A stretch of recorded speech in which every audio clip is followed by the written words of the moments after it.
What's happening, beautiful people? My name is Dirty Mike, and welcome back to the journey where I'm building different squad builders as we progress through divisions, get involved in some tournaments, and as always, I'm dropping feedback on which squads, which players really perform well, and then other guys that kind of drop the ball, they don't live up to that card value. And before I begin, if you guys need any Ultimate Team coins, check out FIFAcoinstoday.com. The links will be in the description, and make sure to use the code MICHS09, MICHS09, in order to get an additional 10% off on every single purchase.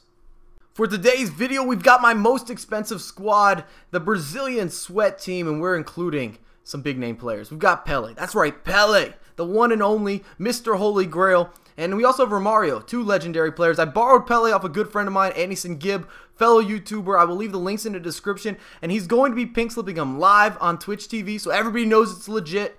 Coming up next week, so he has not chosen anyone yet. I think he's going to do it via Twitter, so that's a great opportunity to possibly get your hands on Pelé.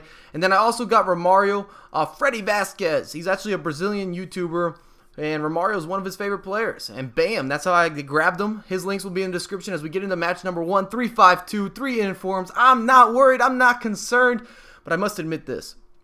Having Pelé in your starting 11 is something that's very nerve-wracking, especially when you know it's not your player. Just the idea that I could be hacked, that I could lose this player, and it drove me nuts. I've never played with such kind of nerves in FIFA matches. A lot of you guys know that I have a competitive history. I've gone to a lot of events and tournaments, but the idea of losing somebody else's player or somebody else's money or somebody else's investment, oh my goodness, I was drenched in sweat every single match. Beautiful finish there by Neymar, though. Body feint down the middle of the pitch, and look at that for a finesse. He did not see it coming. Can't get much better than that. Can't hate on Neymar. And if we could smash 400 plus likes on this video, that would be outstanding. And let's drop a comment. Talk to me for a second. Who do you think is the best Brazilian player that you've used? I know most people have not had a chance to hop on that Pelé train, but I think that's a good question to go ahead and get involved in that comment box. And also, what's your favorite formation to use in order to get the Brazil skillers all on the pitch at the same time? Because that's something I felt like I struggled. I went with the 4-5-1. I wanted to have more midfielders because there's not that many strikers that really succeed in the skill move area. I did put Pelé as a striker. I think that he might have been a little bit better as a cam or even his natural center forward position. So that might be my slip up, but I couldn't help myself. Even if I teamed him up with Diego Costa, things might have gone a little bit differently. As we get a 1-0 victory, heading into match number 2, Aubameyang and Doof. He's got quite a little sweaty team there, but like I said, I'm not that worried. I mean, when you have someone like Pelé, like Romário, you can't go into matches without thinking you're going to perform well. As we draw a really weird penalty kick, I gave him the stutter. He definitely deserved to block that. My opponent was very unlucky. But let's talk about this team. On the defense, we've got Helton in net. In my opinion, he's the best Brazilian goalkeeper this year. Definitely the most consistent as Neymar starts to dance. Then we've got Marcelo at that left back position. I've always talked about him being very balanced this year in FIFA 14. And you don't have a lot of options in the BVA, or even actually in terms of Brazilians, you could go with Luis, I believe, is also Brazilian left back. He's not too shabby. It's more about personal preference. Then we got Thiago Silva as well as David Luiz. Both are fantastic center backs, two of the better ones in the game. Even if you wanted to put Felipe Santana in there, you've got Dante. Man, the Brazilians have a lot of players. It's too bad I missed that with Romário as we head into the halftime break. Up 1-0. Had a better first half than my opponent, but no cushion for the push-in, nothing. Ooh, and he bangs the post down again with Doof. Tell you what, I could not out-jump that guy. He was on point with that. And then we got Mariano as a right back, and I know that surprised a lot of people. Dani Alves is a great player. There's no doubt in my mind about that, but I hate his positioning, and I've found that Mariano is exceptional for me. He's a primetime performer.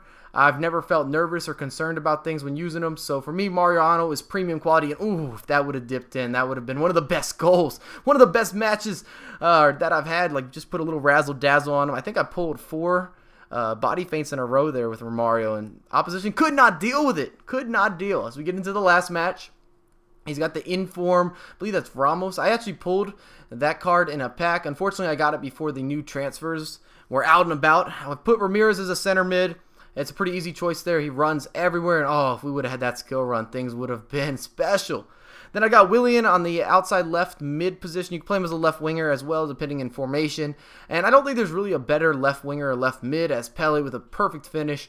He's never going to miss things in terms of 1v1 opportunities, shooting from distance, good with both feet. He's got unbelievable shooting statistics, and you can feel them. They're not just there for show. He's definitely got the ability to rip it from anywhere. He's got a cannon for a foot. Oh, nice save there from Helton. I've also gone with Neymar as a cam, and I teamed that up with Romário. I've played a lot of games with Neymar this year, so I'm very comfortable with him as that cam position. I think that's his best slot on the pitch.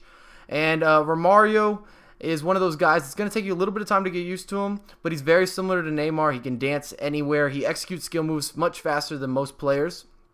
As we got that 1-0 lead at halftime. And it was tough, man. I think all my opponents were on that try-hard.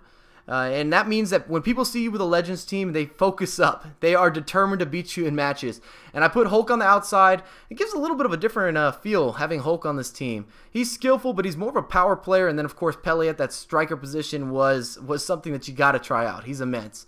If you ever get an opportunity to rock with Pelé, hop on it. I took the gamble, even though I was borrowing the player. And in terms of price, you're looking like 18 million plus coins.